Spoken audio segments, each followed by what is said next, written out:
તો પહેલાં ઇસ્કેમિક heart disease. તો ઇસ્કેમિક હાર્ટ ડિસીઝની આપણે ફાર્મેકોલોજી આજ સમજીશું. તો પહેલાં એમાં એન્જાઇના થાય છે.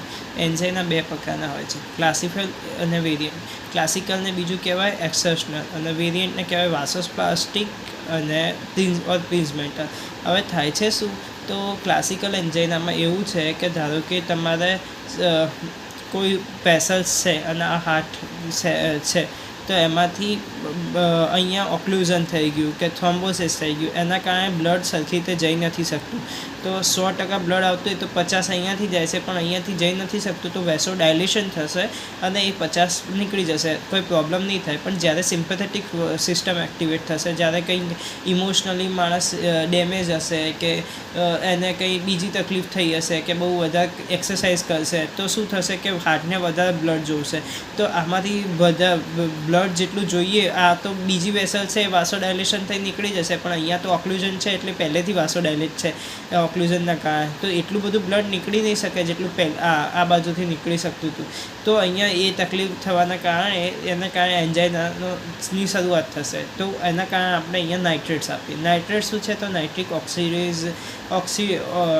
ઓક્સાઇડ રિલીઝ કરે છે અને એ જીટીપી પર એક્ટ કરે, આલ્ડીહાઇડ સાયક્લિક જીએમપી બનાવે, ત્યાંથી પીકેજી એક્ટિવેટ થાય અને ત્યાંથી MLCK ફોસ્ફેટેઝ થઈને વાસોડાયલેશન થાય, વેઇનમાં વધારે કરે, આર્ટરી કરતા, એટલે પ્રીલોડને જલ્દી ડિક્રીઝ કરે, એટલે હાર્ટમાં આવતું બ્લડને ઓછું કરવાનું કામ પહેલાં એ કરે. બરાબર, પ્રીલોડ ઓછો થઈ જાય. હવે એમાં ડ્રગ કઈ છે? તો ગ્લિસરાઇલ ટ્રાઇનાઇટ્રેટ, GTN અને NTJ કહેવાય. બરાબર, આઇસોસોલ્બાઇડ ડાયનાઇટ્રેટ, આઇસોસોલ્બાઇડ મોનોનાઇટ્રેટ, પેન્ટાઇરિથ્રાઇડ ટેટ્રાનાઇટ્રેટ અને એમાઇલ નાઇટ્રેટ. તો હવે શું છે, તે પહેલી 2 ડ્રગ છે ને એ સબક્યુટેનિયસ આપી શકાય, ડીઓસી તરીકે સબલિંગ્વલ આપી શકાય, ડીઓસી તરીકે યુઝ થાય ફોર એક્યુટ. પછી ટેટ્રાનાઇટ્રેટ છે ને એ લોંગેસ્ટ એક્ટિવ છે, એના નામમાં જ છે, આમાં સૌથી વધારે નાઇટ્રેટ હોય તો એ લોંગેસ્ટ એક્ટિવ છે. આમાં એમાં નાઇટ્રેટમાં નાઇટ્રેટ એક જ છે એટલે એ શોર્ટેડ એક્ટિવ છે. પછી ફર્સ્ટ પાસ મેટાબોલિઝમ કોની હાઈ છે? તો આઇસોસોલ્બાઇડ મોનોનાઇટ્રેટની ફર્સ્ટ પાસ મેટાબોલિઝમ હાઈ છે. બરાબર, પછી ટોલરન્સમાં મંડે ડિસીઝ થાય. એટલે શું થાય કે જે ફેક્ટરીમાં કામ કરતા હોય નાઇટ્રેટ્સની, એમાં શું થાય કે આખો દિવસ 18 કલાક કંઈ નાઇટ્રેટ્સમાં રહે તો એમને કંઈ શરૂઆતના દિવસે હેડેક થાય, પછી ના થાય, ટોલરન્સ આવી જાય. પણ જ્યારે સેટરડે સન્ડે 2 દિવસ રજા આવી ગઈ, પાછી સોમવારે જાય એટલે ટોલરન્સ જતું રહ્યું, એટલે સોમવારે એમને હેડેક થાય, એટલે એને મંડે ડિસીઝ કહેવાય. હવે નાઇટ્રેટ ફ્રી પીરિયડ, એટલે આવું તો આપણી બોડીની અંદર બી થઈ શકે છે. તો આપણે એના માટે મિકેનિઝમ બનાવીએ કે નાઇટ્રેટને બોડીમાં 6 થી 8 કલાક નાઇટ્રેટમાં હોય જ નહીં બ્લડની અંદર, એવી મિકેનિઝમ. તો આપણે કઈ રીતે આપી શકીએ? મોર્નિંગ, આફ્ટરનૂન, ઇવનિંગ અને નાઇટ એ રીતની હોય તો નાઇટમાં નહીં આપવાની. તમારે એવું કહેવાનું કે 6 વાગ્યા સુધીમાં આ દવા લઈ લેવાની, નહીં તો નહીં લેવાની. બાકી ટોલરન્સ આવી શકે છે બીજા દિવસે, મતલબ એના કારણે હેડેક થઈ શકે છે. તો ટીડીએસમાં તો આપણે એવું કહેતા હોય કે મોર્નિંગ, આફ્ટરનૂન એન્ડ નાઇટ, પણ એમાં એવું કહેવાનું કે ઇવનિંગ 6 વાગ્યા પહેલાં લઈ લેવાનું, એ રીતની મિકેનિઝમ કહેવાની.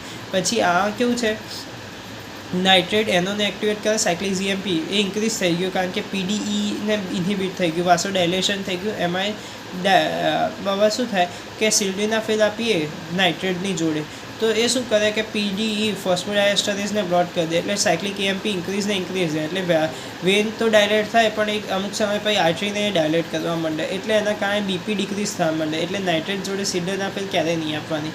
પછી ABCDEF આ રીતનું પેલું ફોર્મ્યુલા છે, ABCDEF. બરાબર, એમાં શું છે? તો એમાં એ એન્જાઇના પર એક્ટ કરે, એન્જાઇનાને ટ્રીટ કરવા માટે છે. ક્લાસિકલ હોય તો પ્રીલોડને ડિક્રીઝ કરશે, પ્રિન્ઝમેન્ટલ તરીકે યુઝ થાય, ડાયલેશન કરે કોરોનરી આર્ટરી. બરાબર, હવે બિલિયરી કોલિકને પણ એ યુઝ થાય, એમાં બી ડાયલેટ કરી દે એટલે કોલિક રિમૂવલમાં.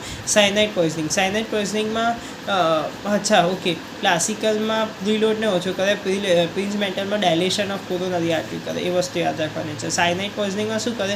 સાઇટોક્રોમ ઓક્સિડેઝ કરીને હોય જે સાયનાઇડ એની જોડે બાઇન્ડ થઈ જાય, પછી એ ત્યાંથી છૂટું પડે તો હિમોગ્લોબિન હોય ને તેના મિથ હિમોગ્લોબિન બનાવી જોડે કમ્બાઈન થઈને મિથ હિમોગ્લોબિન બનાવી દે. એટલે આપણે શું કરવાનું કે એમાઇડ નાઇટ્રેટ ઇન્હેલેશનમાં આપ્યો, એમાઇડ નાઇટ્રેટ ઇન્હેલેશનમાં આપ્યું ને એટલે એ સાયનાઇડ હિમોગ્લોબિન જોડે જઈને મિથ હિમોગ્લોબિન બનાવી દેશે.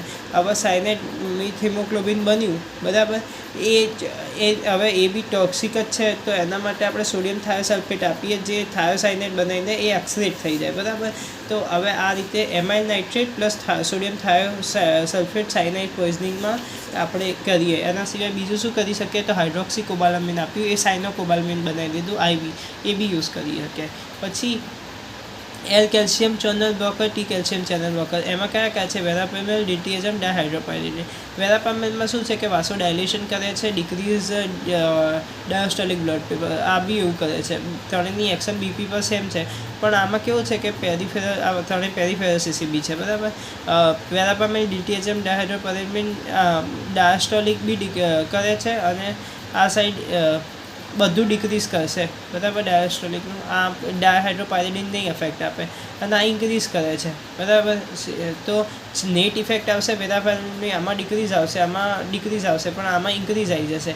એટલે ટેકીકાર્ડિયા કરાવતી ડ્રગ ડાયહાઇડ્રોપાયરિડિન છે, બરાબર. ટેકીકાર્ડિયા કરાવે, આ લોકો બ્રેડીકાર્ડિયા કરાવે, એટલે ટેકીકાર્ડિયા કરતી ડ્રગ આપણે આપશું નહીં મોસ્ટલી, અને તો ડાયહાઇડ્રોપાયરિડિન મોસ્ટલી નહીં આપી શકીએ. નિફેડિપિન, ક્લેવિડિપિન છે, એ સડન વાઇસોડાયલેશન કરીને ટેકીકાર્ડિયા કરાવશે, પણ એમલોડિપિન છે ડાયહાઇડ્રોપાયરિડિન જ છે, પણ એ સ્લો વાઇસોડાયલેશન છે, એટલે આપણે એનો યુઝ કરી શકીશું. પછી ડાયહાઇડ્રોપાયરિડિનમાં નિફેડિપિન, ક્લેવિડિપિન, નિકાર્ડિપિન, નિમોડિપિન. તો એમ્લોડિપિન ને ક્લેનિડિપિન, તો જે પેલા નિફેડિપિન અને ક્લેવિડિપિન છે એ ફાસ્ટ સબલિંગ્વલ છે, જ્યારે નિકાર્ડિપિન અને નિમોડિપિન એ હાઇપરટેન્સિવ નિકાર્ડિપિન છે એ હાઇપરટેન્સિવ ઇમરજન્સીમાં યુઝ થાય.